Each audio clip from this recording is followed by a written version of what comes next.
So let's start this case scenario. Uh, I hope the audience is all interactive and we will have good discussion. It's not just me speaking, but I think if you all also contribute, and if you can discuss with me, and if you are in sync with me, I think that will help you to learn better. This was one of the case scenarios, a long case, which we had asked for to the exam students. Let's start this with 65-year-old man. He had history of hypertension, smoking, and sudden onset of severe pain in his chest. It was in precordial area, radiating to the back for past 6 hours. He described this pain as the worst pain he had. And on arrival in emergency department, this patient was pale, sweaty, short of breath, and was tachycardic. His hands and feet were cold, and there was severe excruciating pain in his right leg. He did not pass urine for this period. His blood pressure was 96 by 54, and his heart rate was 104 per minute. Respiratory rate was 24, and his oxygen levels were 93% in room air. Upon arrival in the emergency department, this patient was put on oxygen mask at 4 liters with an IV access, and fluid resuscitation was started. Foley's catheter was introduced to monitor his urine output, and urgent X-ray chest and ECG was ordered in, and arterial blood gas was sent for ABG. His blood was taken for other routine investigations, including CBC, urea, creatinine, electrolytes, coagulation profile, LFT, and cardiac enzymes. If you see uh, the investigations are showing hemoglobin 8.9, so which is low hemoglobin. WBC counts are 16,000. WBC counts are elevated, and platelets are 80,000, which is low. And his INR is deranged. His apetite is also prolonged. His fibrinogen is low, and his creatinine is 1.7, and potassium is 5.6. And if you see the ABG is showing PO2s, which is little low, and he had severe metabolic acidosis, and lactates are elevated. So, Okay, can I know from hello? for complex for complex Hello. Can somebody throw some light on this clinical entity? So, what do you all think about this? Aortic dissection. Differential diagnosis, yeah, there is one differential diagnosis, probably aortic dissection. Why? Because in aortic dissection, the pain will be out of proportion, pain will be radiating to the back, and patient will be exsanguinated. Because in aortic dissection, there is a false lumen, and the blood goes into that false lumen. There is a lot of trapping of the blood volume, and there is some amount of obstruction to the heart for its for forward flow. So that is also one reason for hypotension. Okay, any other differential diagnosis somebody can Acute think about? MI, acute uh, MI. Acute myocardial acute infarction. coronary syndrome. Of course, yes, yes. Yes. Acute coronary Or syndrome can acute also present like that. Any other pancreatitis. differential Uh, diagnosis? Give justification for that. Pneumothorax. Pulmonary Pneumothorax, embolism. pulmonary embolism. Yes, that's fantastic. Why do you think there could be a pulmonary embolism? Because the pain is from pulmonary infarction. Okay, the pulmonary infarction pain can also be very severe. The patient will be tachycardic, patient can have hypotension, and there could be subtle ECG changes. And you need a 2D echocardiography also to look for RA-RV dilatation, but the gold standard is CT pulmonary angiography. Any other differential diagnosis you can think about? Even acute Superficial pancreatitis. rupture. Acute pancreatitis, Mhm. yes, but patient will have some amount of abdominal pain, abdominal distension, They may have nausea, vomiting. So that sort of history is not there. But yes, these patients can also have pain which is radiating to the back. Any other differential diagnosis you all can think about? Acute perforation of duodenal or gastric ulcer. Esophageal. Okay, esophageal perforation. Yes, that's very good differential diagnosis. Esophageal perforation patient will also give history of retching, a binge of alcohol, or there is, prior history of any malignancy, 65-year-old, quite possible, but there is no history of binge alcohol, which can cause sudden, injury to the esophagus, or there is no history of any surgical, procedure which has been done, or any endoscopy which is done. So that is also ruled out.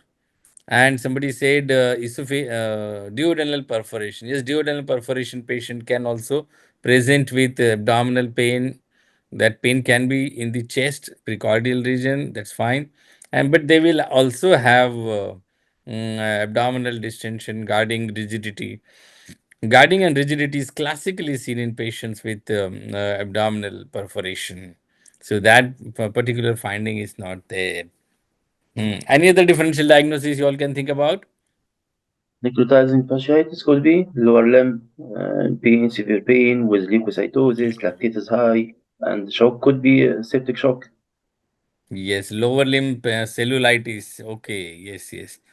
Lower limb cellulitis all of a sudden, but there should be some history of fever, some sort of lesion on the leg, Diabetes or any any trauma. wound, any trauma, and then any history of trauma. It's not there.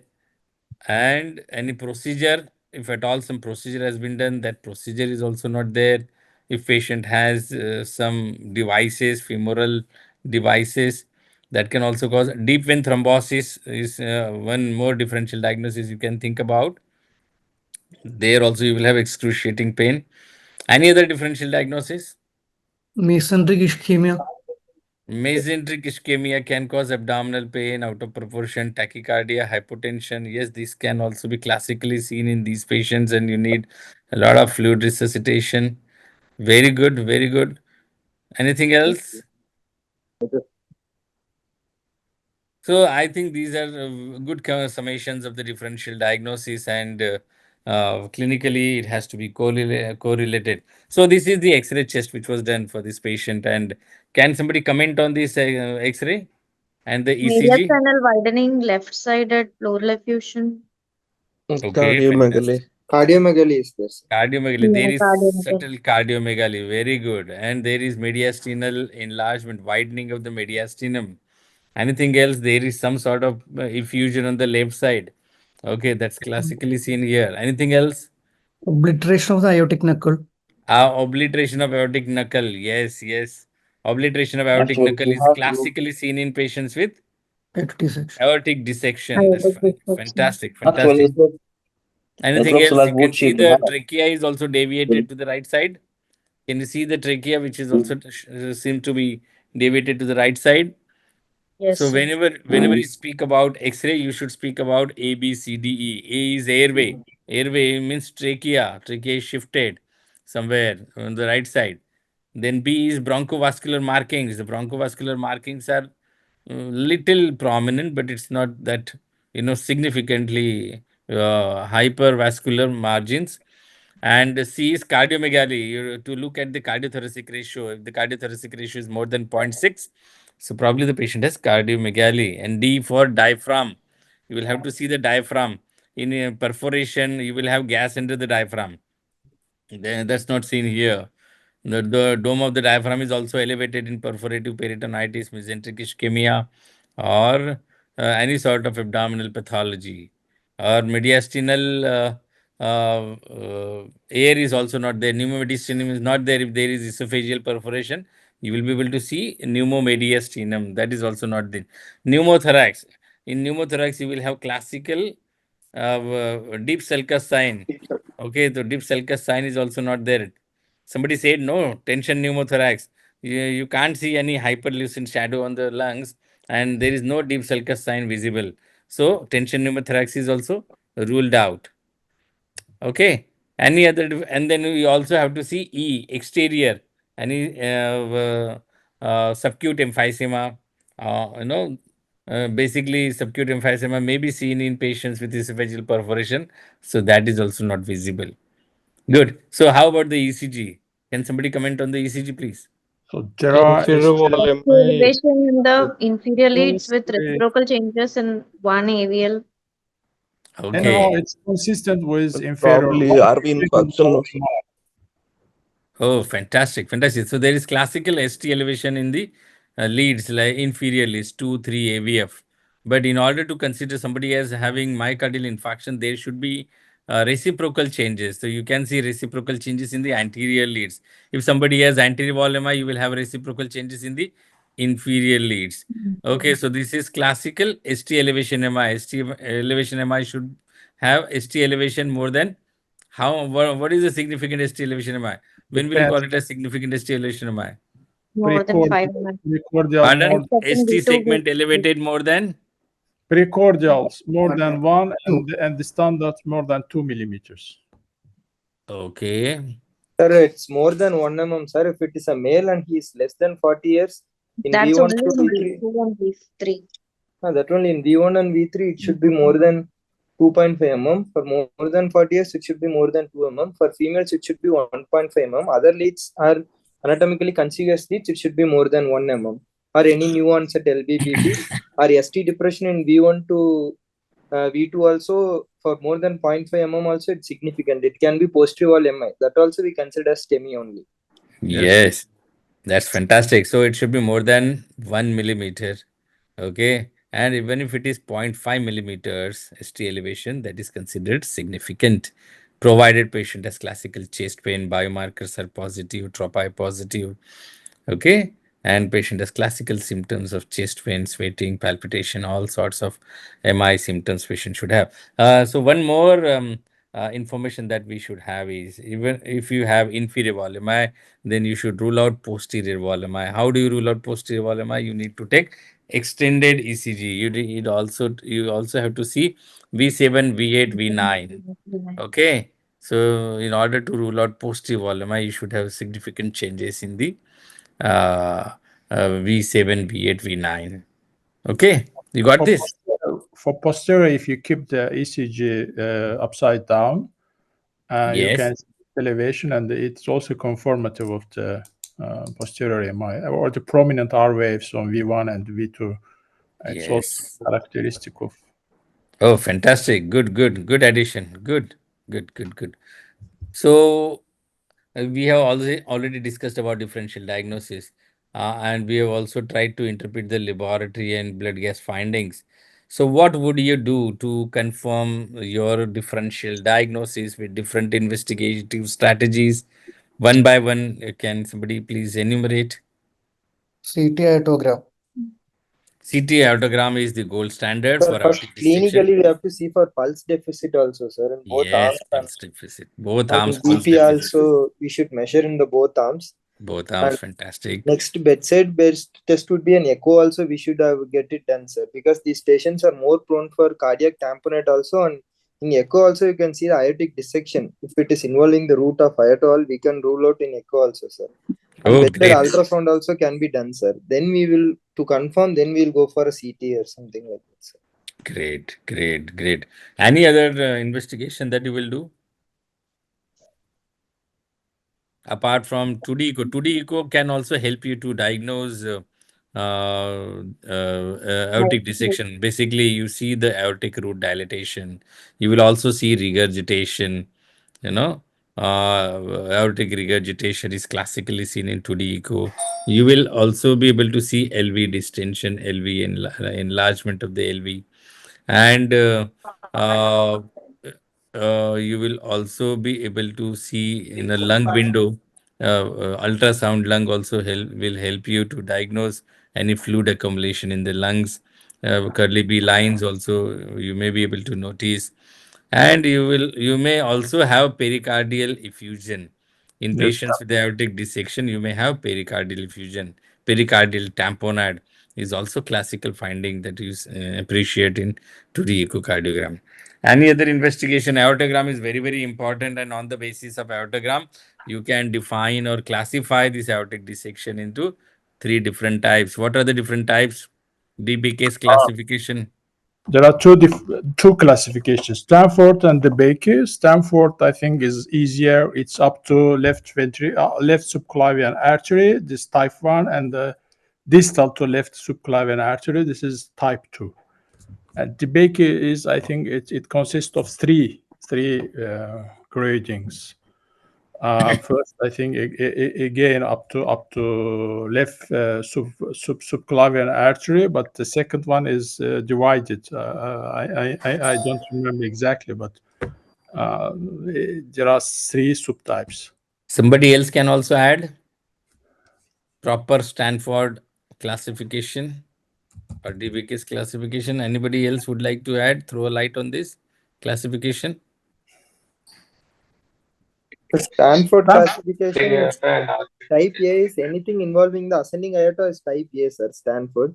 Yes. And B is anything involving in other than ascending aorta. This is descending or something is B, sir. Again, type A in DBK, they would have classified into 1 and 2. Which is involved only in the ascending means it's type A. Other than ascending, if involvement is there is type 2 of DBK and descending is type 3 of DBK. Yes. So why it is important to classify this aortic dissection into different types? So it is very important, the surgical procedure, how emergency intervention that you have to intervene that can be decided. So in class 1, even Stanford or DBK, so you have to intervene immediately. But if the dissection is beyond subclavian artery in the descending aorta, so you can wait, you can prepare. Okay, and probably sometimes conservative management can also be offered if it is not very significant. Okay, so wait and watch policy can also be offered. But in type 1 Stanford, you have to go for emergency surgical repair. That is one thing. And how do we differentiate different types of these dissections is, you have to look at the radial pulse. If the radial pulse is absent, it means it is type 1. If the radial pulse is present, it means it is type 2. Straightforward, classic. Okay. So, how do we go about managing these different conditions with different investigations, whether it is imaging or laboratory? How do you intervene?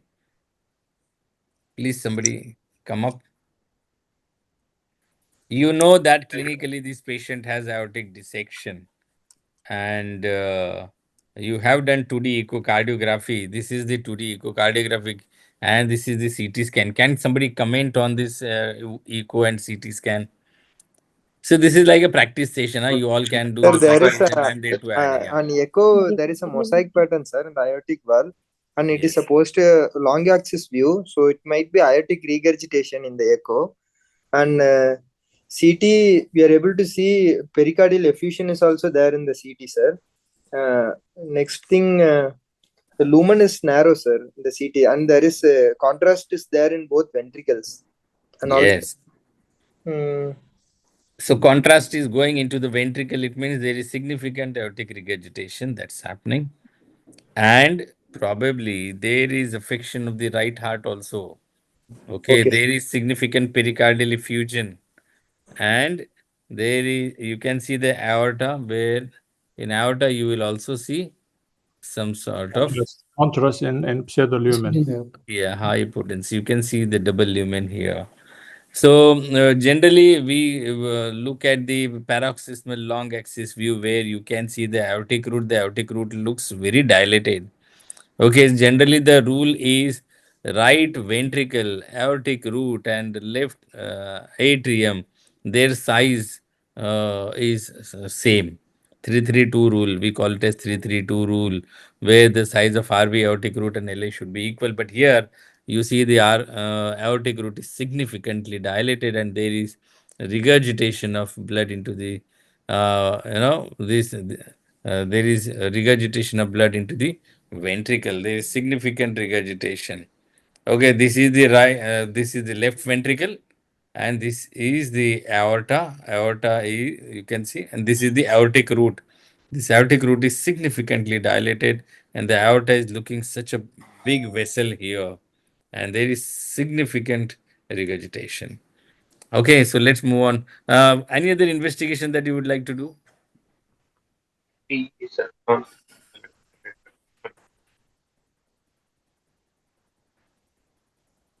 Okay, so in addition to the Please, sir. vascular pathology, any other significant findings that you can expect in patients where you do a CT scan? And why do these patients go into multi-organ failure? What is the reason? To Distal ischemia to the limb, to the bowel, to the organs like liver, yes, kidney. Okay, the first thing is ischemia. Second thing, because of the low blood pressure, there could be a problem in the perfusion of the organs. That's another reason. okay. Yeah, so it is due to severe exsanguination. The perfusion of the organs is compromised, right from the bowel to the liver to the kidneys and the extremities. If the aortic dissection is going beyond renal artery, then you will have digital ischemia and gangrene, can also occur. If there is bowel ischemia, you will have mesenteric ischemia and bowel dilatation, distension, and patient will be severely vasodilated, hypotensive. If the liver is hypoperfused, the liver functions will be deranged. There will be significant transaminitis, SGOT, SGPT will be elevated. Okay, and if there is perfusion abnormality if the blood pressure is significantly low, so these patients can have hypoperfusion of the brain. The patient will be drowsy, patient may be irritable, agitated. Okay, and patient will also have rhabdomyolysis if there is digital or limb hypoperfusion. So they may present with rhabdomyolysis. They may also have elevation of this CPKs that can also contribute to acute kidney injury. Okay, so the important point here to remember is this patient's heart rate needs to be controlled. Okay, so we should add the agents where probably we may have to add beta blockers to control the heart rate. Tachycardia can be very harmful, and tachycardia can lead to again further propagation. The blood Yes, pressure sir. also needs to be controlled. Okay, you have to use agents to control the blood pressure. How will you control the blood pressure in these patients? You can start And them on beta blockers like labetalol, or in those whom beta blocker is contraindicated, we can start rate limiting calcium channel blockers, okay, non-dihydrogenase. fantastic, fantastic. And how do we control the blood pressure? Do we add NTG nitroglycerin in these patients? No, sir. Reflex tachycardia. Yes, so an NTG initially may be able to control the blood pressure. Later on, you will have reflex sympathetic overactivity causing tachycardia, and tachycardia can be very harmful. Okay, so this is the commonest agent to control the blood pressure is beta blockers. Okay, you can add continuous infusion of esmolol, Smaller. esmolol infusion, and you can titrate because esmolol is short acting, and you can have a good control in the blood pressure.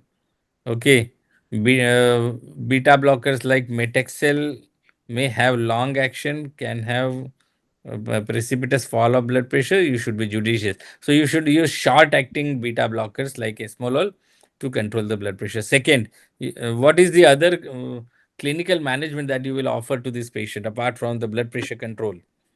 Pain Pain. management is very important. So how will you control the pain? What is the strategy for pain management? Can Narcotic. somebody? Opioid. Opioid. Narcotic, Opioid. opioids, because it's a visceral pain, and in order to control the visceral pain, you have to use the opioids. NSAIDs, analgesics may not be very effective. So, mu receptor blockers like fentanyl, morphine, these are good agents. These patients will be anxious, and if they are anxious, there will be oversympathetic activity. So, you may have to use dexmedetomidine to control the blood pressure, control the heart rate, and the patient will be calm, quiet. Okay, the patient need not should not be agitated or anxious. So this is how about pain management. Fluid therapy. How would you go about fluid therapy in these patients? Would you like to give fluid? How will you judge your fluid resuscitation? Somebody would like to add? I mean, it First and depends. foremost is important here is to you need to have you need to place an arterial line. And where will you place the arterial line? Left hand should be spared Right, because right, right, right. yes. Okay, the arterial line should be on the right hand so that you can monitor the blood pressure properly. But left hand you can keep a non-invasive BP and you compare the right hand limb, right and left upper limb blood pressure monitoring should be done. And you see the difference. How much is the difference? And sometimes, if the upper extremities are not good enough to monitor the blood pressure, then you may have to have femoral cannulation. And in when you have arterial line, you have a continuous BP monitoring, bit to bit monitoring should be done. And if there is pulse pressure variation, you may give fluids. But rather than fluids here, the option is to give blood and blood products. Okay, so blood for blood is the best strategy. If you give fluids, the fluids will cause dilutional thrombocytopenia, dilution of the coagulation factors. So it has to be avoided as far as possible. And a mean arterial blood pressure of around 60, 65 is also sufficient. Okay, you don't aim for very high blood pressure. Okay, so the blood pressure has to be kept between 60, 65. That's okay. Hello, कुछ बोलना है? Urgent है? Okay, ठीक है, जाने दो. Thanks. You mean MAP, isn't it? Mean Yeah, arterial. mean arterial pressure. So map of 60, 65 is good enough. You don't aim for very high blood pressure here. Even 90 by 60 blood pressure, 90 systolic of blood pressure is very acceptable. These patients will have low pulse pressure. The difference between systolic and diastolic blood pressure will be low. So, hello, कौन है? बाद में बात कर. Okay, sorry. There was a phone call from the hospital. Yeah, so basically here you will have low pulse pressure. Okay, in septic patient you will have wide pulse pressure. Clinically, if you see these patients will have cold, clammy extremities. Even radial artery cannulation also may not be possible sometimes because of severe vasoconstriction. So the blood pressure monitoring is best done at the femoral root. But if the dissection is beyond renal artery, the femoral artery cannulation also may not be may not give you accurate values of the blood pressure. It also may get affected. Okay, so that's why you have to look at the blood pressure monitoring.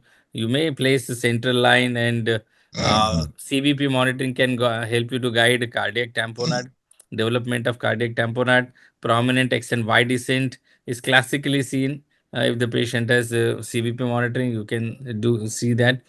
And you also need to have ultrasound to look at the fluid overload or something like that. Okay.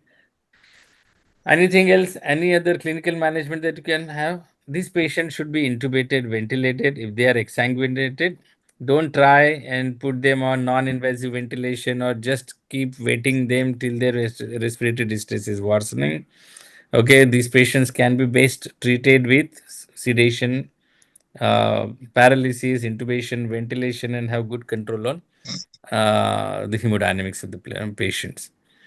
Okay, hourly urine output monitoring is also very important. It gives you enough indication how the perfusion is going on of all the organs. Okay.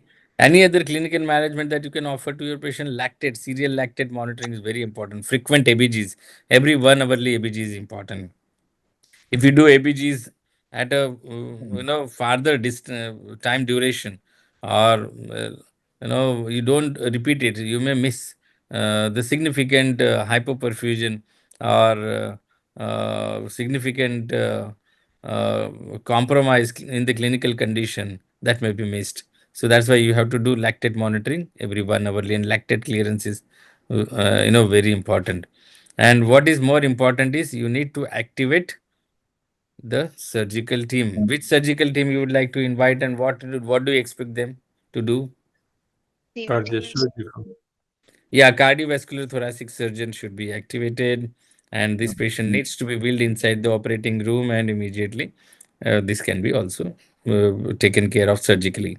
But if the surgical backup is not available with you, how will you manage?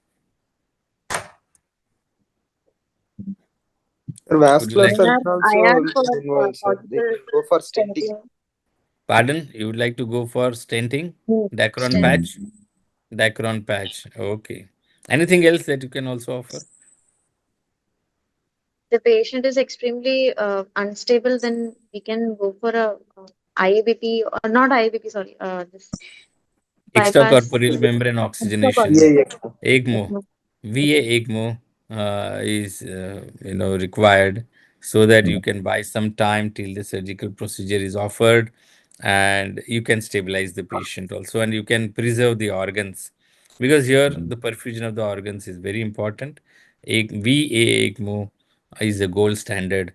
If you want to buy time or bridge therapy till you go for definitive intervention. Good. But Anything else? I have a questions. Yeah. I think VA ECMO is contraindicated in severe aortic regurgitation, right? So I don't think that's a good It's idea. it's a central ECMO. It's a central Oh, ECMO. to put Okay. this a central ECMO, I need to have a CT surgeon. I cannot Yes, do this by cardiothoracic. myself. Yes. Yes, you need to have cardiothoracic surgeon who will do cannulation. That backup is also very important. If surgical procedure is not possible, I think you should have good expertise. Putting a central ECMO will be very important. Sometimes these ECMO procedures also may not be possible because the patient will be severely exsanguinated. Cannulation also may not be possible, and even ECMO will not be able to help in dissections, aortic dissection, because aortic dissection there is a pipe which is leaking. Okay, even ECMO also may not be helpful. So probably central ECMO as a desperate measure can also be offered, but the only intervention that can help you is to go for a surgical repair at the earliest. Okay. Just to buy some time. That's all. I think there is no other. Yes, there is no other option. Okay, so these patients, if they collapse, you may have even to give cardiac massage. Even your intrathoracic cardiac massage also may not be possible. Okay, so this patient need to, the only definitive treatment for aortic dissection is aortic repair, nothing else. Okay, so what are the other ancillary treatments that you can offer to your patient? Ancillary management. Okay, we will go with the scenario further ahead. So this patient underwent a thoracotomy and aortic root hematoma was notified. And there was right coronary artery dissection along with that aortic dissection. There was right coronary artery dissection. So that's why you were able to see that ST elevation. And there was blood which was oozing into pericardial space. Patient underwent replacement of both the ascending aorta and the aortic wall, followed by oversieving of the proximal right coronary artery at the site of dissection, and bypass grafting with saphenous venous graft was done. This patient was shifted to ITU, sedated, paralyzed on mechanical ventilation following completion of surgery. His post-operative period in next 24 hours was very stormy. This patient was on vasopressors, inotropes, which went on increasing, and there were short runs of VTAC, ventricular tachycardia, which was reverted by defibrillation. And his hourly urine output was reduced further, and it was high colored. His right leg was acutely swollen, tense, and there was thickening and blackening, and blisters were also seen. And these were the investigations. So, what do you think? What should we do here? It looks like compartment syndrome caused by cellulitis or necrotizing fasciitis, because there is no perfusion of the skin. So there are some ischemic change on the skin, over the skin. So it could be necrotizing fasciitis. But anyhow, this patient, I think, has already developed compartment syndrome. And if delta pressure is more than 30, How this do you diagnose compartment syndrome? What is the by classical measuring hallmark of compartment syndrome?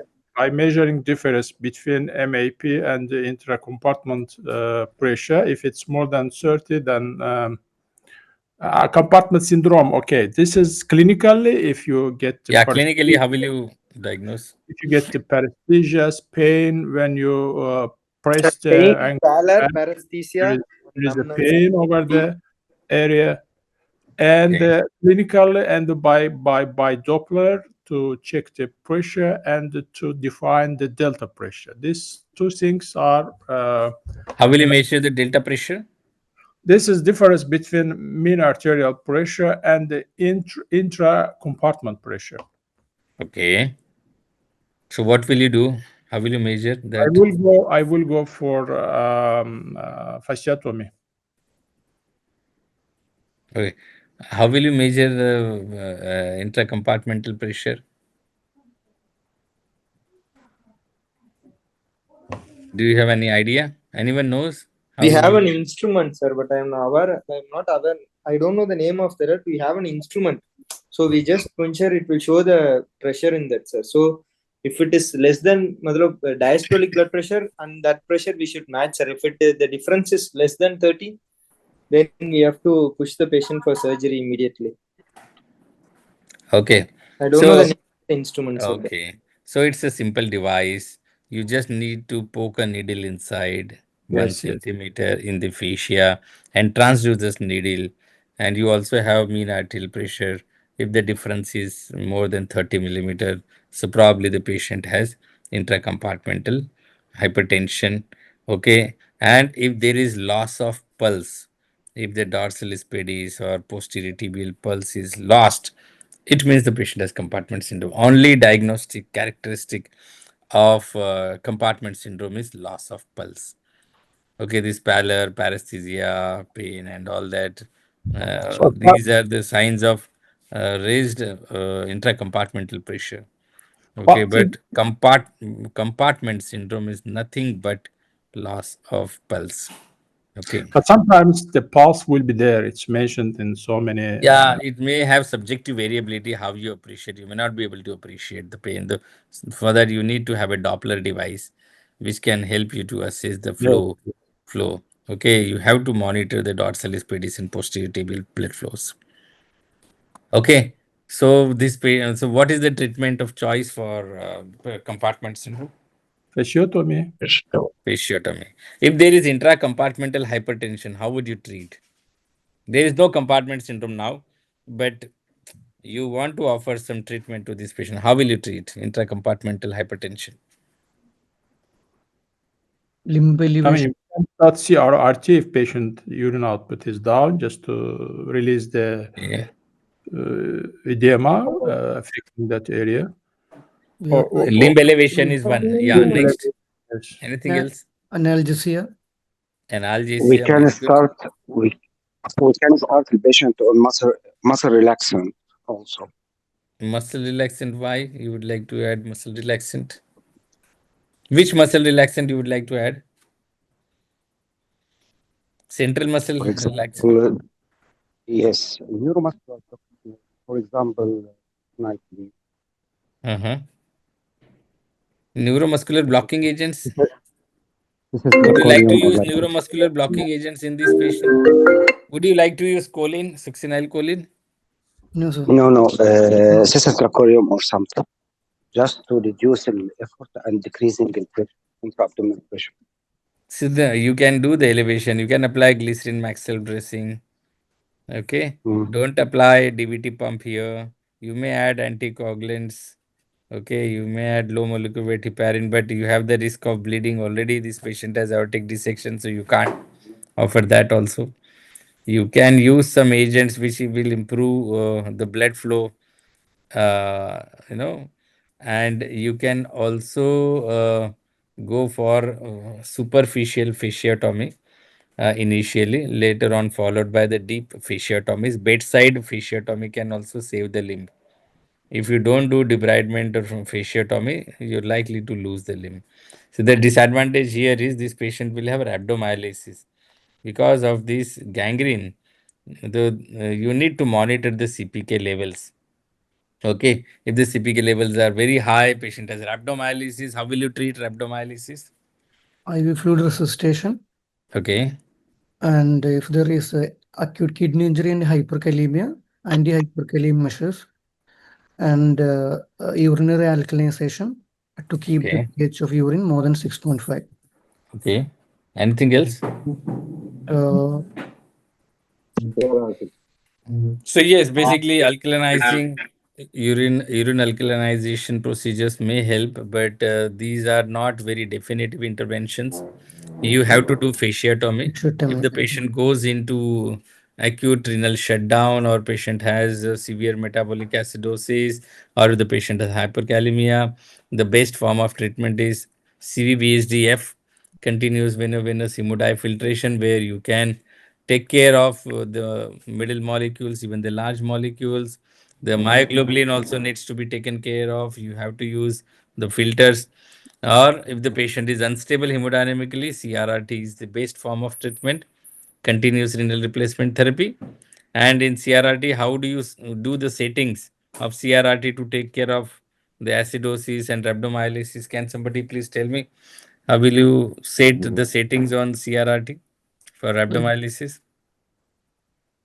Because hyperkalemia correction is of paramount importance. This rhabdomyolysis will cause hyperkalemia, which will be ongoing in spite of the corrective measures.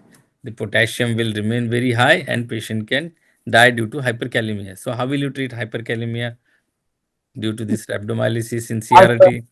Kalemia during The CRRT potassium or content in before the CRRT? solution is either 2 or Pre-replacement should be low. Pre-replacement should be low. Okay. Post-replacement should be high. Very good. Anything else? How will you prescribe? What is the prescription? Effluent dose of 25 to 30 ml per kg. 25 to 30 kilo. Very good. Very good. And blood flow of around 150 to 200 ml per minute. 50 to 100. It's very low. 150 to 200. 150 to 200. It's still low. Will it be able to take care of rhabdomyolysis?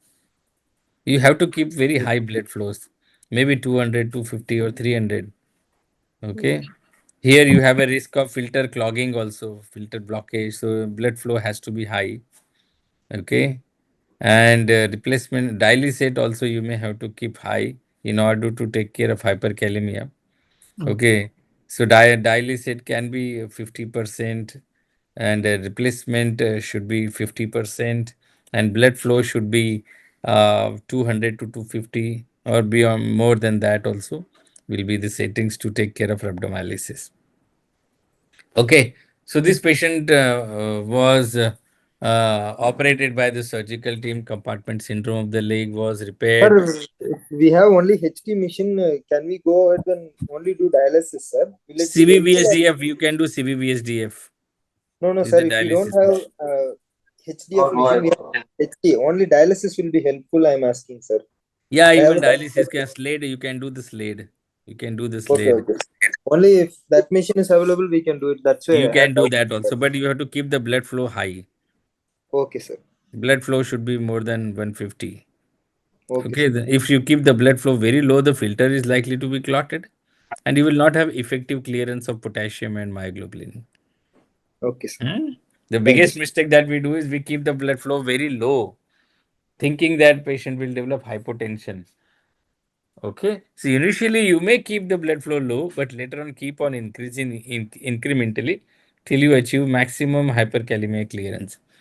Okay. So this patient was operated, compartment syndrome was relieved, and patient was shifted back to ICU, sedated, ventilated on vasopressors, noradrenaline. Went on increasing after the surgical procedure. This patient had increased plateau pressures, and tidal volume was 8 ml per kg, and his arterial PCO2 was 52. So there was retention of PCO2. Plateau pressure went up to 35. Tidal volume had to be increased, and his FiO2 was 70%. And his mean arterial pressure was 68. And this patient was completely anuric. What will you do? What is happening with this patient? What's going on? What's wrong? Probably is going to ARDS. or ARDS. What is the reason for ARDs? What could be the reason for ARDs? Cytokine release, cytokine mediated. Cytokine mediated release. Anything else? Sir, he underwent a major surgery, sir. So Okay. that could blood transfusions could be more. That also could have stimulated one Blood thing. transfusion, trolley, Yes, taco, Rally Traco. that can also be there. That could be a simple pulmonary edema due to renal failure. Pulmonary edema due to renal failure. Yes, very good. So, very good, very good. So, what will Or, you do or, when? or you haven't mentioned before how many days he's on ventilator. It could be VAP as well, ventilator associated pneumonia. Okay, if this patient is ventilated for more than 48 hours and they may have new patch, so that can also be there. Ventilator associated pneumonia can also be there. Anything else? So there is sudden rise in peak airway pressures and plateau pressure, sir. So we have to rule out any bronchospasm or any small pneumothorax, tube kinking, tube biting. Very good. Very good. Anything And else? he's been ventilated at a very high tidal volume, sir. 8 ml per kg is Very high. high. Mm-hmm.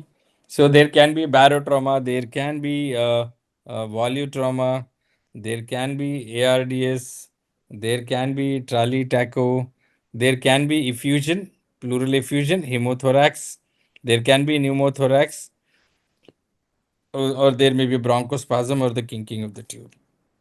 So how will you go about treating this plateau pressure, peak pressures? What will you do? Lung protective ventilation and permissive hypercapnia. Uh, We'll have to do an X-ray or fluid ultrasound fluid to know restricted strategy.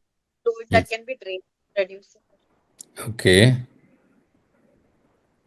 Anything else? This patient needs to be in negative balance. If the BP permits dialysis and fluid removal. Fluid removal, CRRT, can be also offered to this patient. Okay. If the patient is passing some urine, you can give a furosemide challenge test.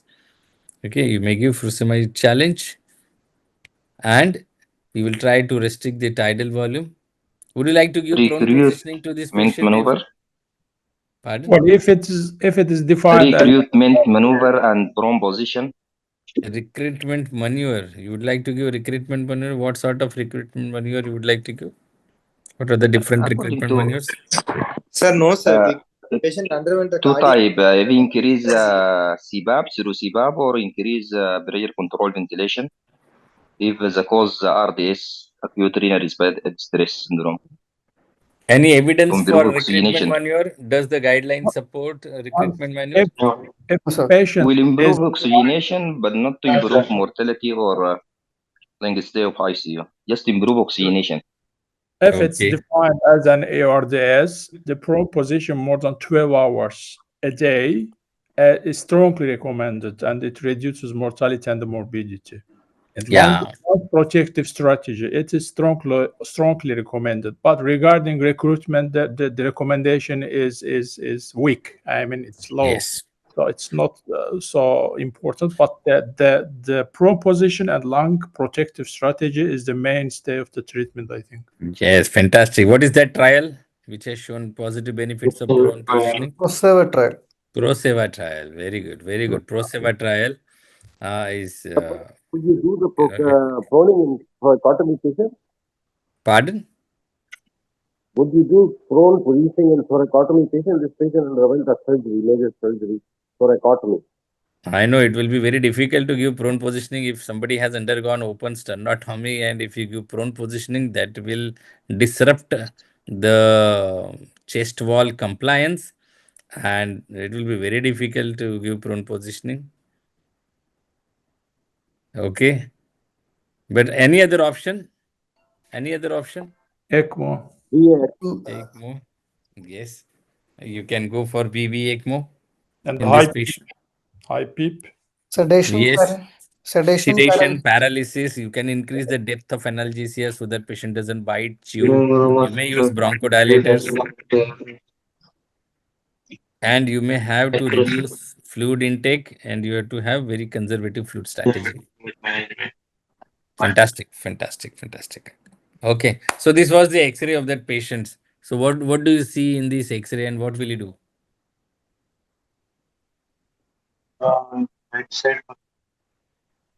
What do you see in this X-ray chest? This is left-sided pleural effusion. hemodialysis catheter and So central line catheter whenever, placed. yeah, Tracheal tube is just one normal minute. Bilateral position. diffuse patchy opacities, in particular on the Like left side, and there is, I think, collection of the fluid on the left side as well, because Oh, there is great. a Fantastic. So you see, whenever you comment on the X-ray, you should also comment on the endotracheal tube, if ETT at all. tube is There is nasogastric. a central line here. Okay, there is no drain.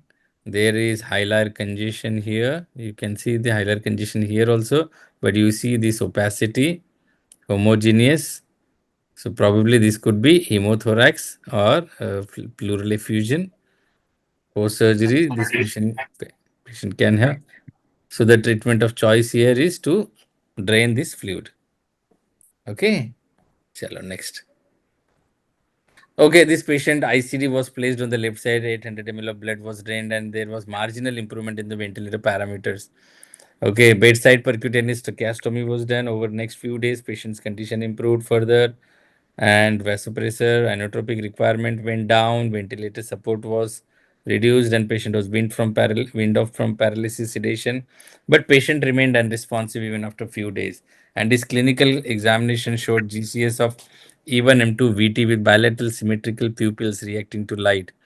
And bilateral plantar reflexes were non-elicitable. What do you think about this clinical condition? Why your patient's pupils are not reacting and his GCS is even M2 VT?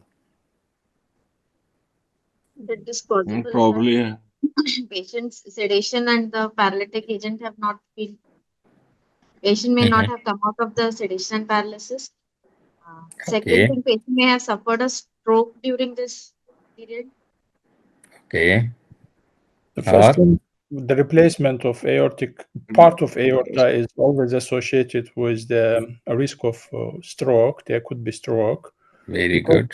he was getting anticoagulants, there could be some bleeding.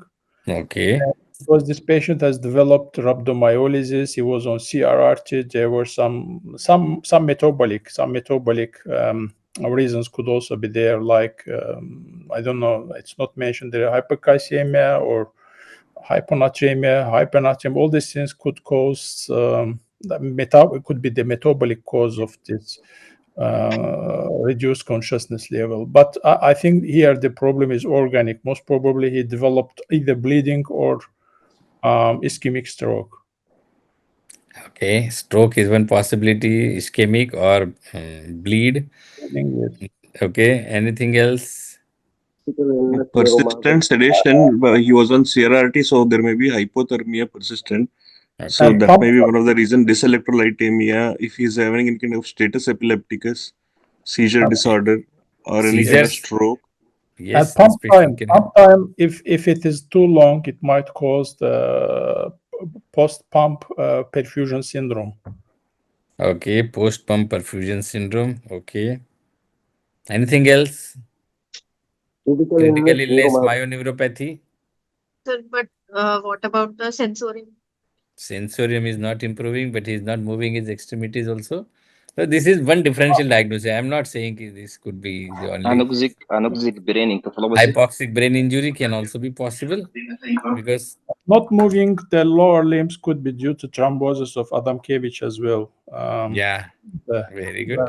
spinal, Sure. which vascularizing the spinal area of the anterior part of the spine. There could be thromboembolic Yes, episodes. yes, yes. Okay, thromboembolic. Anything else? This patient may have infections. It can cause septic encephalopathy, metabolic encephalopathy. Okay, stroke, bleed. So these are the differential diagnosis. Very good. Okay, and this was the CT scan of that patient. So what do you think? This CT is showing his EEG was done, and EEG did not show any epileptiform activity. So some patients may develop subclinical seizure activity. So that can also cause low GCS. So which was ruled out with EEG. So it did not show any seizure activity. And this is the CT scan. What do you think? What is the problem? Yes, multiple ischemic areas. You got multiple ischemic areas. Yeah, that's fine. Very good. So these are some of the ischemic areas. Okay. Yes. This is the ischemic area. This is the ischemic area. So Yes. in which clinical condition do you see multiple ischemic areas? Hypotension. Hypoxic ischemic is one. Cardioembolic. Hyperperfusion could be. Most probably cardioembolic. Cardioembolic, multiple infarcts. Mhm. Sir, septic also we see multiple. Hypoxic ischemic Watershed is infarction. Watershed. Septic encephalopathy. Most probably due to Watershed hypoperfusion. infarction. Hypotension due to. Okay. So yes, hypoxic brain injury is also very important entity that we have to look at it. That can also cause multiple ischemic areas in the brain, cardioembolic stroke, multiple showers of emboli going to the brain can also, especially when patient has undergone some cardiac surgery, aortic root repair surgeries, then also you can have this feature. So how will you explain this severely impaired cerebral status to your patient's relatives? How will you speak? How will you prognosticate?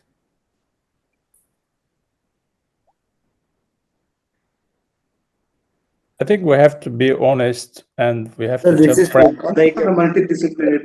it's like a breaking a bad news, sir. So Yes, they would yes. be going ahead with This is the not good. Protocol. Okay, so how do you approach breaking a Spike bad news or protocol. whatever? Spikes protocol. So how do you do that?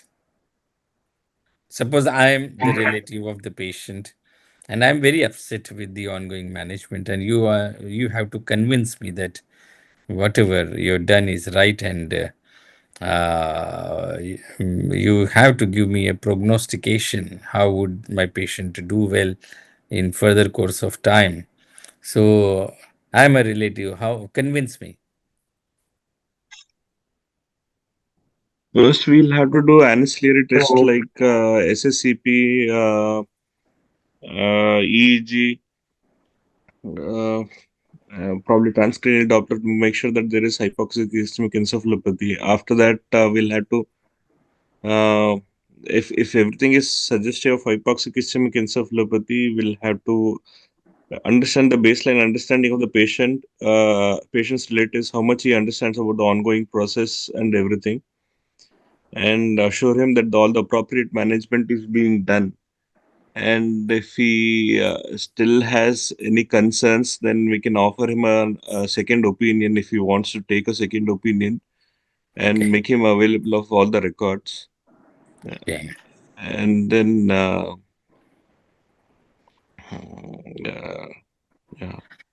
See, First, we call a neuroprognostic. multidisciplinary team, then we Very tell them that there's a possibility for reversibility of this state of consciousness, and correct all those metabolic measures, hypothermia, and then we can and rule out the cause of infection, and then we can also tell them that imaging electrophysiological measures to find out like the ancillary testing, and then explain that probably we can within 72 hours we can prognosticate. Okay, that's fantastic. Nice. It was lovely interacting with you on that long case. So let's quickly go on with these Viva, and I hope you will quickly give answers, and I will also try and add, in your explanations if it is possible. Okay, can we quickly go through this slide? Can somebody tell me about the function? Three chambers. Three-chamber. I see it.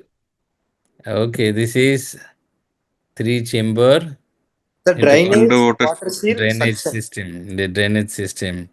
So how do you categorize the functioning of each chambers? First A, B, one C, is D. for the first one is for the drainage secretion. Second is for underwater seal, and Fantastic. third one is to give a suction. Suction. Yes, yes, yes. Okay. Okay. Can you just tell me about this clinical entity? What's the problem? Probably it's an arterial line which is placed on the right side. Okay. Right radial artery. Septic emboli could be septic emboli There because could be septic embolia. There could be right radial artery thrombosis. it could be It could be what's called the It could be due to vasopressor support, excessive vasopressor support, excessive doses of NORAD, vasopressin can also cause digital cyanotic cyanosis and ischemia. Anything else? Accidental injection of drug. Accidental intraarterial injections. Very good. Accidental intraarterial injection can also lead to cyanosis. Anything else? If it is widespread body, we can speak of, we can fulminance as well. I mean, if it's all over the body. Yes, if the patient is restrained, and constriction band is applied on the hand, then also you can have this phenomenon. So you have to look for the distal pulses on the daily rounds, okay? And especially in patients with this meningococcal sepsis, you will have meningococcal septicemia. Okay, the dissemination of infection can cause septic emboli, and septic emboli related hypoperfusion of the fingers can also lead to this clinical entity. Okay, can somebody go through this and let me know?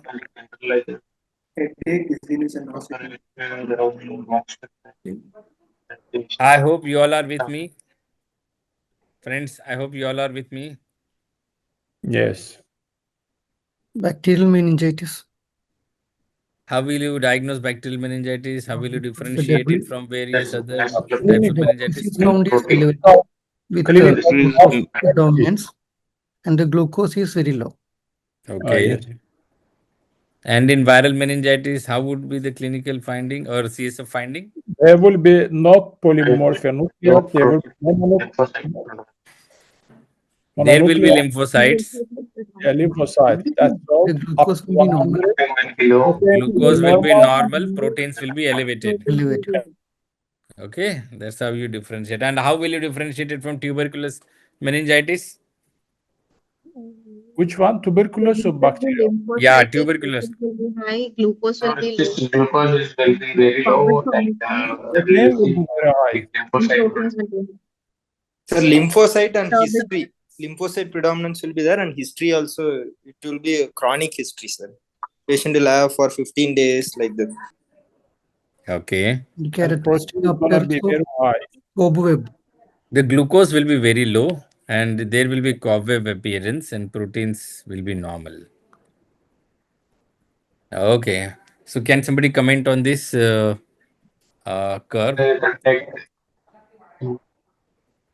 Our time is enlarged. It's normal up to, I think, 5. Hyperfibrosis. maximum amplitude is reduced and the lysis 30 is also high. Okay. Platelet dysfunction. Fibrinolysis. Why do you say there is fibrinolysis? Lysis 60 is 8%, sir. Here in this graph, so you need to know the R time, you need to the alpha angle, you need to see the MA duration and lysis time duration. If the R time is prolonged, it means the clotting time is prolonged. If the alpha angle is acute, it means there is fibrinogen deficiency. And if this MA is elongated, it means there is thrombocytopenia. And if the lysis time is prolonged, okay, more than 60 seconds, 60 minutes, so it means the patient has fibrinogen deficiency. This is classically seen in patients with DIC. Okay, so how will you treat? If the R is prolonged, you will give FFPs. Yes. If the alpha angle is acute, you will give FFPs and cryoprecipitates. Okay, because cryoprecipitates has got maximum fibrinogen content, FFPs have less. If this MA is elevated, then you may have to give platelets. And if this clot lysis time is prolonged, you have to give tranexamic acid. Okay. The incidence, what is this? You brought the ROTEM as well. Okay. Yeah. Frequently met in EDIC 2 exams, ROTEM or TEC? So you can have questions on both ROTEM, you can have questions on TEG, you have INTEM, HAPTEN, you can have multiple questions on this thromboelastogram. So be prepared, read about all of these. Okay. So, what do you think?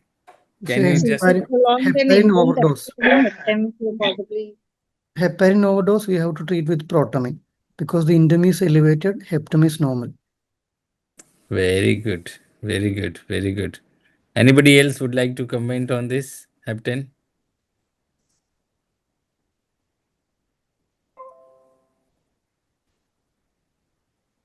Hmm? So compare Intem with Haptem, and you see, this elongated and elevated Haptem is classically seen when you have excess of heparin, especially post CBG patients. Okay, you will have heparin, which will cause thrombocytopenia. Also, it may cause coagulation factor deficiency. So basically, it is the intrinsic factor deficiency that is seen, and the treatment of excess heparin is protamine. How do you give protamine? What is the dose of protamine for particular dose of One heparin? unit, one 100 unit units. for each 100, 1 milligram for each 100 unit of heparin. Oh, great, great, fantastic, fantastic. Okay. So can somebody please comment on this ECG? This is for you all for practice. Okay, this was the ECG I had asked in the exam. So There is elevation. infable MI with probably Inferior. RVMI also. Yes. Okay. So treatment of choice for this clinical entity, Uh, uh, PCI, fluids and PCI. PCI, primary PCI is presented within 3 hours. 3 hours. Otherwise, Otherwise, extended thrombolysis up to 12 hours. extended thrombolysis, thrombolysis versus PCI. What will you prefer? PCI. PCI. Why do PCI. we prefer PCI?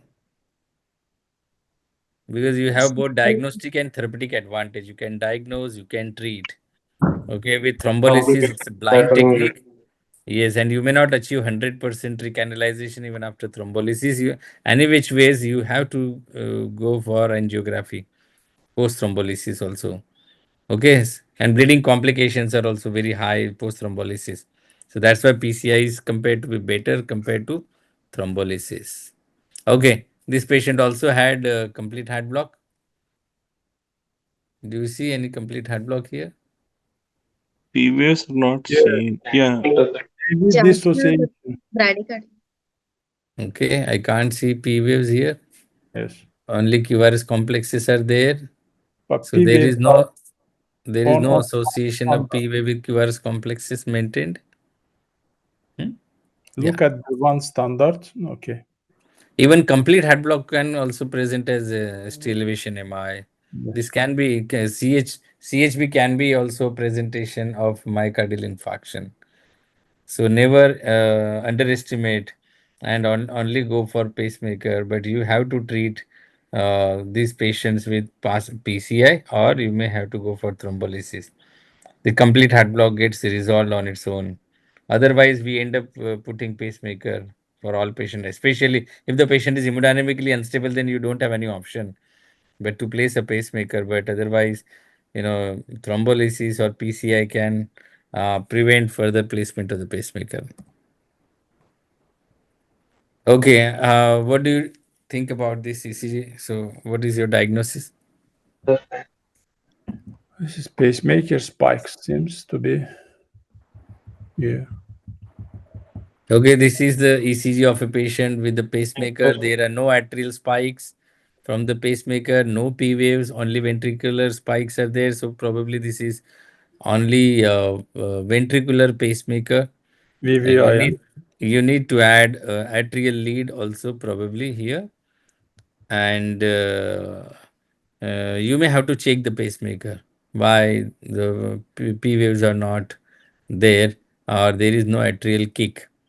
Okay, so what are the causes of absent atrial spikes or absent P waves in the pacemaker? If it's a dual chamber pacemaker, Threshold. Under Fibrosis. sensing of atrium. threshold, Fracture. Yeah, Lead limb, mistake. limb, lip limb fracture, detachment. lead fracture, lead Attachment, fracture.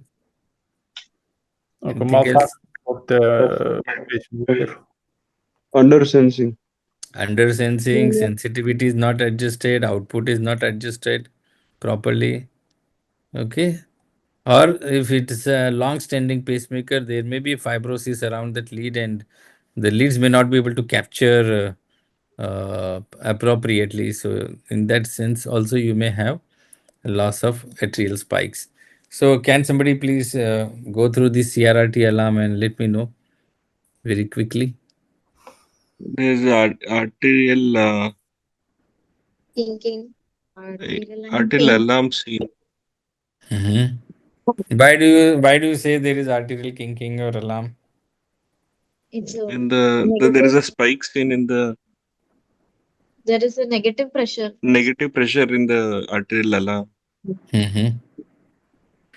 So maybe the flow is less or the arterial line got kinked. Hypovolemia, or there may be kinking in the catheter or the arterial line. Okay. Blockage also. So there, as you rightly said, there is an obstruction to the arterial part of the CRRT, or you may have very low arterial pressures, especially when the patient is hypovolemic, or if the patient is in hemorrhagic shock, if the patient's blood pressure is very, very low, or severely dehydrated patients, or if you have removed lot of fluid from patient on dialysis, you may have this kind of waveform. So can somebody comment on this EEG quickly? We have only 15-20 minutes now. We have exceeded the time. I think Dr. Sudeep must be waiting. So let's quickly finish some of the slides. What do you think? So you can see isoelectric activity with high oscillations on the EEG. Okay, there are multiple waveforms. Triphasic waveforms are also seen. This could ఇందాక be, పిలిచాను ఎవరు లేదు morning you can see these seizure నేను waveforms. పిలిచాను అంటే మిగతా ఇద్దరితో మాట్లాడాను మీతో మాట్లాడలేదని These are the వస్తాను అక్కడికి spikes. వస్తాను I hope you are all with me. Basic waveform Yes, for sir. metabolic. Yeah, so these are the spikes. This is probably due to seizure activity. You are also see a triphasic waves also. Sometimes you see these triphasic waveforms in the encephalopathy. So Yes. this can be either encephalopathy or Hepatic either encephalopathy. seizure activity. Okay. Can somebody comment on this monitoring parameters that you have? Quickly. The arterial waveform. Reduce perfusion. This here, arterial waveform. Yeah. That bluish one is arterial. Yes. It's over damping. The second, yeah. there is over damping. Over damping. Okay, no, that's not an arterial line. That was the pulse oximeter waveform. Plethysmograph on the pulse oximeter. Left hand pulse was, the waveform was not appropriate. So there is occlusion of the large vessel. It could be atherosclerosis, embolic trauma, or in hypercoagulable states or in connective tissue disorders. So you may see the discrepancies in the waveforms due to the occlusion of the vessels. So can somebody trace this EECG and let me know what's the problem here? It's failing to capture.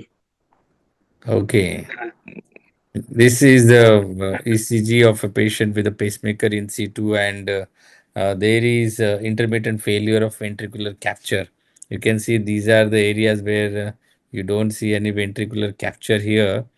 So this could be due to high ventricular output which was set. There could be connection problems with the pacemaker and the pacing connector leads. You may have a reverse polarity of the pacing to the ventricles, and sometimes unipolar pacing with cutaneous pacing stitch. This may fix the problem if the lead is faulty. You may have to add inotropic support like isoprenaline if the patient is bradycardic, symptomatic, and hemodynamically unstable. And you may have a transcutaneous pacing, transvenous pacing to bridge till you place a pacemaker. Or sometimes you may have to place epicardial wires. You may have to, especially patients with the CABG, these epicardial wires may have got dislodged or disconnected.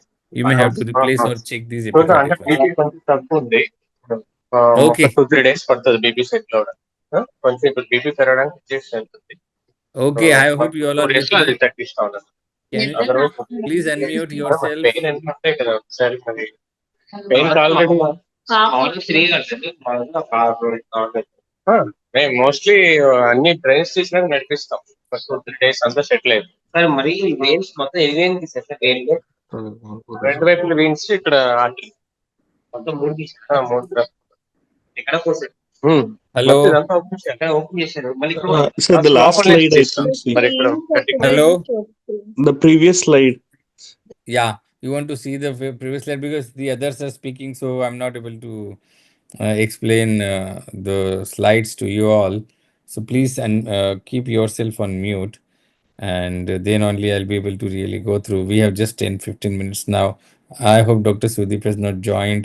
He may be waiting. If he's waiting, we may have to really stop at this point of time.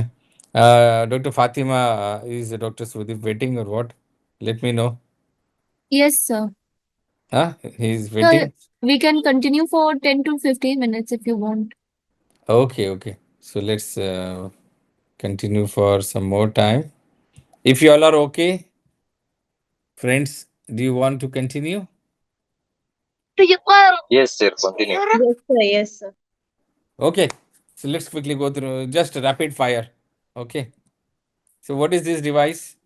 What is the working principle of this device? Pressure transducer. This is pressure transducer. Transducer works on which principle? Wheatstone's bridge principle, where you have to apply multiple resistance wires, resistance, and it works on a pulsatility index. Okay, so Wheatstone bridge pressure transducer, and you have a electrical energy which is produced by the transduction, the waveforms that are produced in the system.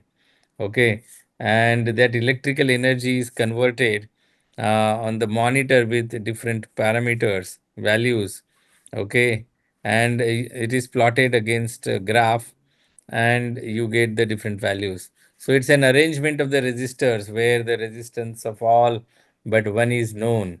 The remaining resistors act as the strain gauge.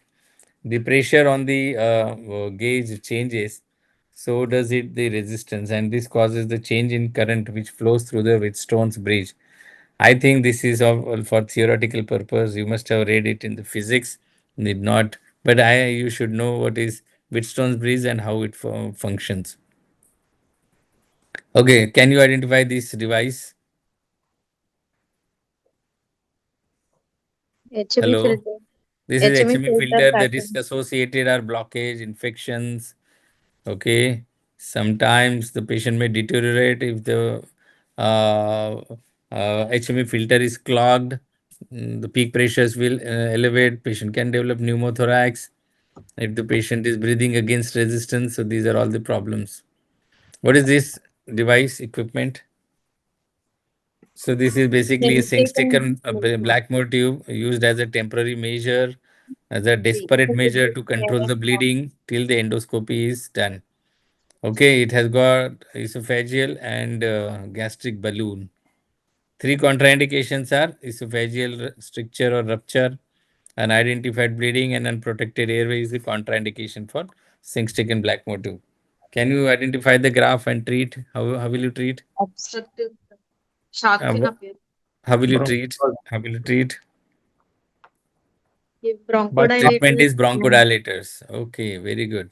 So this is one more pulse oximetry measurement.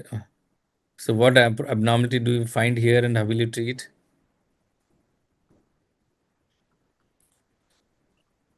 So this is patient A has 90% saturation, patient B has 90% saturation. Pulse oximetry only uses two waveforms, and carboxyhemoglobin is measured as oxyhemoglobin. So that's why you may get false values, especially seen in patients with carboxyhemoglobin excess, where you have carbon monoxide poisoning, you will have carboxyhemoglobin elevated, which will show that the hemoglobin values are normal. Okay, what is this trace showing? Capnogram? Asystole, poor perfusion, Yes. asystole, or if there is an obstruction in the lung. Yes. If there is ventilator disconnection, esophageal intubation, cardiac arrest, apnea test, and even in capnograph obstruction, you may see this waveform. So, what are the different lumens? Please tell me ABCD different. Strong catheter. A is Pulmonary for A is for Sir, A is a proximal tip, sir. B is the for temperature, the thermistor. C very is good, for balloon inflation, very good. and D is distal port, I think, sir. Rear RA or RV junction. Okay, for balloon, and E is for I don't know, sir. E is another lumen. Okay, E is for balloon inflation and deflation. D is for pulmonary artery lumen. C is mixed venous oxygenation oximeter. B is thermistor and A is right atrial lumen. Okay, can you identify this device?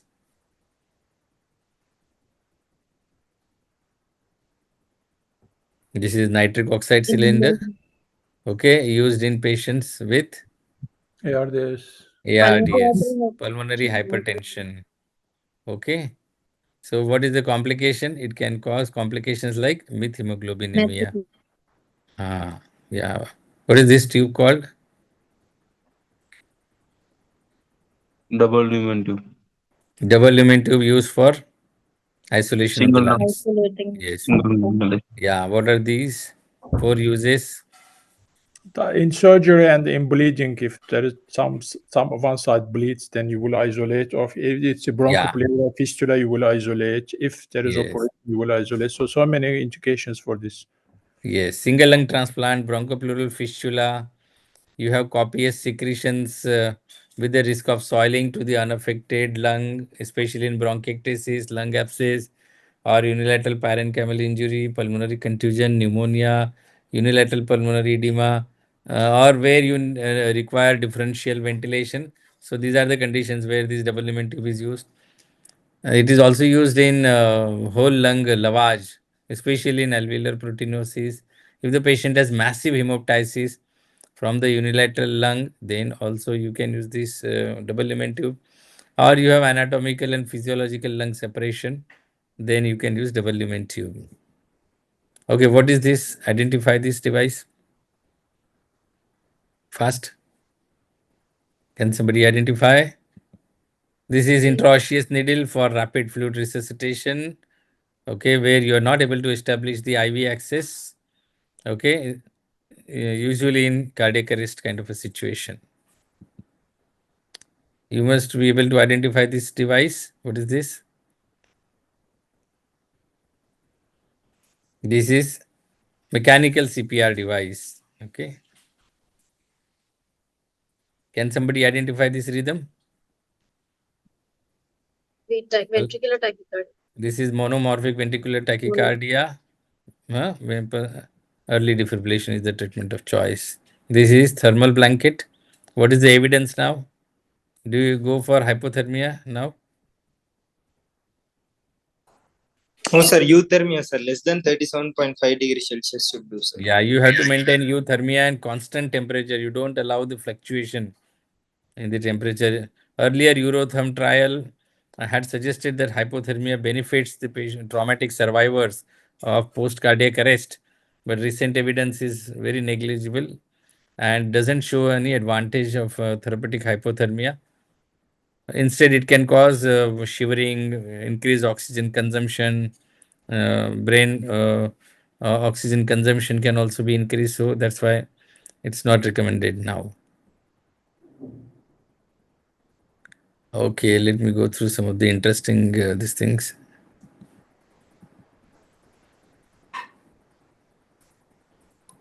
Can somebody identify these waveforms? I think we had discussed this is an ICP waveform. This here we see the P2 is more than P1. Okay, that suggests decreased cerebral ICP. compliance and raised ICP. Yes, yes. Okay, this is spot diagnosis. Polymorphic beta. Torzade Torsades, deposit. treatment of choice.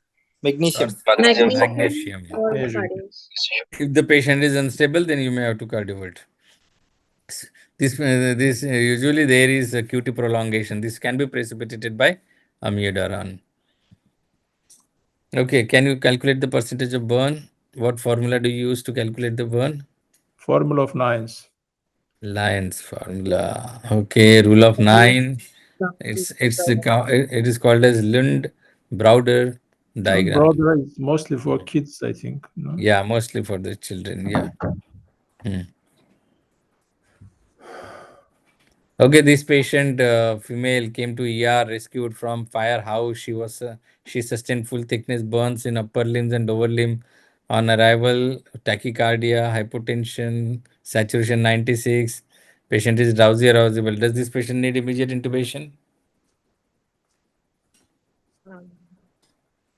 Yes, Full patient is thickness burns. drowsy. Yes, sir. Yes, sir. She needs, sir. And Yes, she has sir. house fire also. So she would have Yeah. been inside. So upper and lower respiratory tract inflammation will be there. So we need. Upper airway must be compromised. Yes, yes. Can somebody notify? There is an open pneumothorax. What is the treatment of open pneumothorax?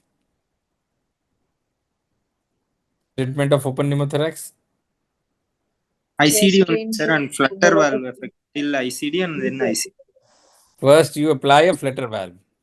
Okay. And then you can go for ICD. And do not intubate this patient. If you intubate this patient of open pneumothorax, patient can develop tension pneumothorax later. So first apply a flutter valve and then you can go ahead with any intervention. It's a flutter valve is three-way valve. Okay. Three-sided dressing you will have to do, and one side you will have to keep open so that it acts as a unidirectional valve. Okay, so that exhaled air doesn't come inside. Okay. What are the consequences of abdominal compartment syndrome? How do you treat compartment syndrome? When Quickly. abdominal pressure is more than 22, it's considered to be acute abdominal compartment syndrome. How do you treat? How we'll treat? First, we can try the muscle paralysis. It will help. We can Extraluminal and decreasing the abdominal start stimulation of the bowels to reduce the intra-abdominal pressure. We can start CRRT if there is a organ failure. I mean, if there is acute kidney injury. Okay. And how will you decompress the abdomen? By stimulation of the bowels. So there are so many ways for stimulation. Prokinetics, you want to say? If Prokinetics. it doesn't help, we can go for operation, laparotomy, and keep it open. Yeah, you will have to go for open laparotomy and apply a Bogota bag. It's like decompression of the brain, similarly decompression of the abdomen. And then later on, once the bowel edema settles down, then you can go ahead and repair the bowel later on. Okay. These are easy. I think these are very easy for you all.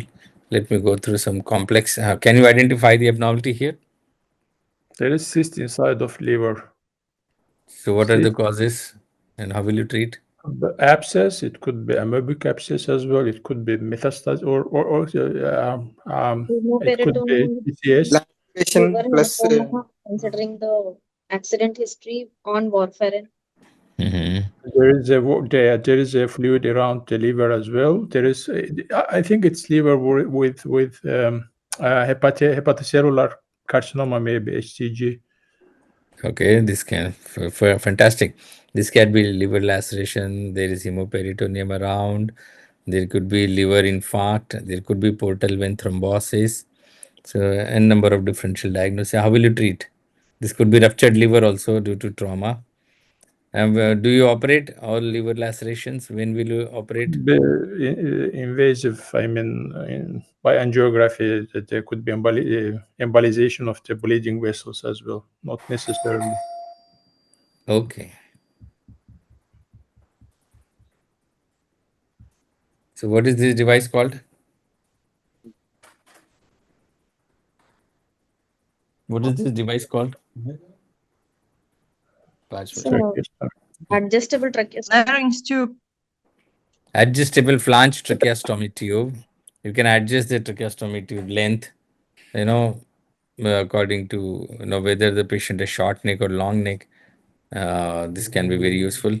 So, what will you do in this case?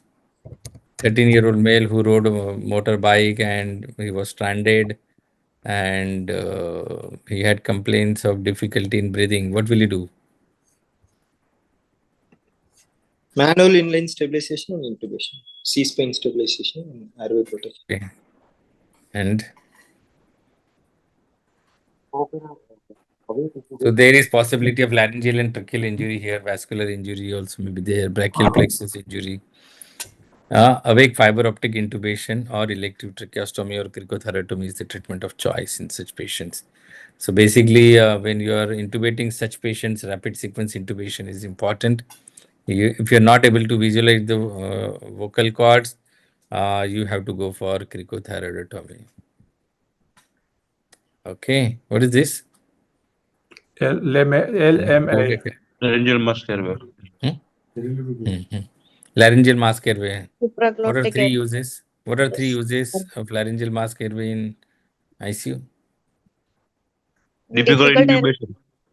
Difficult intubation can, sometimes as a rescue measure, plan B, in difficult airway situation, it's a part of a plan B where you can ventilate the patient or you can pass a tube also through this LMA and you can secure the airway.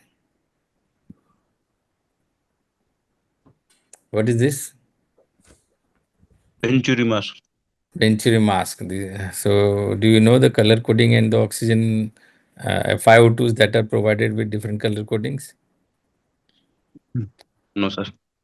So, this principle, do you know the principle? Bernoulli's principle. Yeah, basically it is used in COPD patients. Can you identify this graph? Esophageal intubation, pulmonary embolism. What do you see here in this graph? This is the ventilator graph. You got peak Ineffective pressures, trigger. plateau peak. Pardon? Ineffective trigger.